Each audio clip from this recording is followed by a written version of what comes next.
जय हिंद दोस्तों, आप सभी का स्वागत है आपके अपने परिवार में। तो कल बीपीएससी के द्वारा जो है सभी विषयवार जो है कट ऑफ जारी कर दिया गया। लेकिन कट ऑफ जारी होने के बाद में जो है बहुत सारे लोगों ने अपनी असंतोष की भावना को जागृत किया और बताया कहीं ना कहीं कट ऑफ में थोड़ी बहुत जो है गलती हुई है। लेकिन सबसे बड़ी गलती यह है कि 28,000 जो है नियोजित शिक्षक को जो है उसी सीट पर रखा गया है और इसकी वजह से जो है आपको हाई कट ऑफ नजर आया है। बहुत सारे लोग कह रहे हैं कि नौकरी वाले को ही अगर नौकरी देना था तो आखिर यहाँ पर फ्रेश बहाली का नाम क्यों दिया गया, क्योंकि बहुत सारे ऐसे बच्चे हैं जिनका 2 से 3 नंबर न होने की वजह से जो है उनको मेरिट लिस्ट से बाहर कर दिया गया है। लेकिन सच्चाई यह है कि 28,000 जो है नियोजित शिक्षक ही अर्थात नौकरी और को नौकरी ही देने वाला जो है बिहार राज्य बन गया है। आपको बता देते हैं कि एग्जाम हुआ उसमें फ्रेश बहाली का नाम दिया गया था, लेकिन इसमें जो है कह सकते हैं नियोजित शिक्षक को बैठने का मौका मिला था और उनकी संख्या बैठे। जैसे में हम देख सकते हैं आज के अखबार में इस प्रकार का भी उल्लेख किया गया है।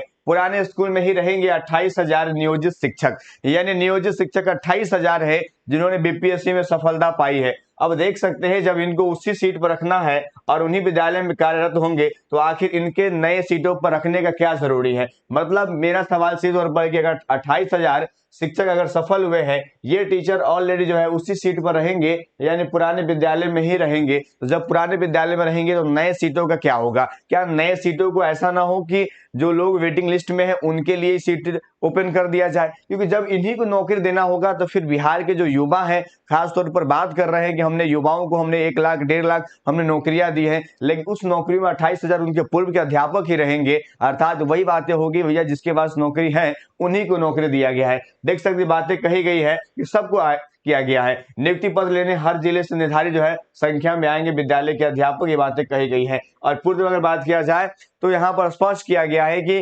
28,200 नियोजित शिक्षक है जो पूर्व से कार्यरत है और इन शिक्षकों को निर्देश दिया गया है कि नियुक्ति पत्र मिलने के बाद वे अपने पुराने विद्यालय में ही योगदान देंगे। वैसे भी इन शिक्षकों का 25 अक्टूबर से ही अपने अपने विद्यालय में शिक्षण कार्य में लगाया गया है। अगर ये कहीं प्रशिक्षण केंद्र में है तो वहां से जल्द ही योगदान हेतु प्रस्थान करेंगे ताकि स्कूल में छात्र छात्राओं का पठन बाधित न हो। बिल्कुल स्वाभाविक सी बात है, अगर ये शिक्षक अगर वहां से अगर इसको विस्थापित किया जाता है तो वहां पर जो शिक्षण का पठन पाठन क्रियाकलाप चल रहा है वो प्रभावित होगा। तो सीधे सवाल है कि इस मामले को देखकर है ना 28,000 को अगर उसकी जगह पर विस्थापित किया जाता है तो कई मायने में जो वेटिंग लिस्ट का इंतजार कर रहे हैं वो हजारों अभ्यर्थियों के लिए कह सकते हैं सुनहरा अवसर हो सकता है, जो 2 से 3 नंबर से वो पीछे जा रहे हैं। अभी जारी शिक्षक जो है नियुक्ति में रिक्त पदों को पूरक परिणामों से भरा जाएगा। पूरक परिणाम के बारे में हमने बताया है कि यहाँ पर कहा गया है कि हम रिजल्ट को जो है जारी करेंगे, अर्थात जो सीटें रिक्त हो रही है उन सीट को हम लगातार जो है लिस्ट बाय लिस्ट करके हम पूरा करेंगे।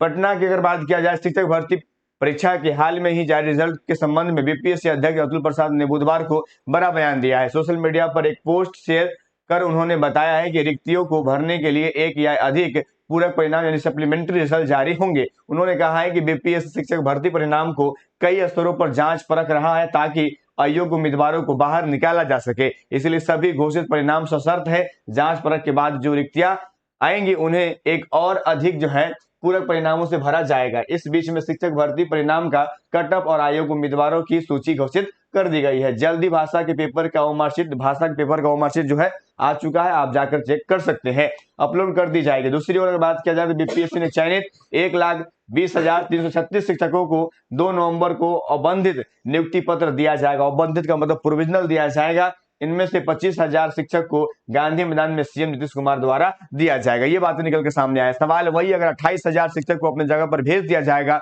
स्वाभाविक सी बात है जो लोग बाहर हैं, जो लोग सड़क पर हैं, जो विरोध कर रहे हैं, उनसे वंचित हो जाएगा। और स्वाभाविक सी बात है नौकरी को नौकरी देना कहां तक उचित बनता है। क्या आप इस चीज को मानते हैं? कॉमेंट जरूर कीजिएगा। मिलेंगे हम आपसे नेक्स्ट वीडियो में। इतना ही। जय हिंद, जय भारत।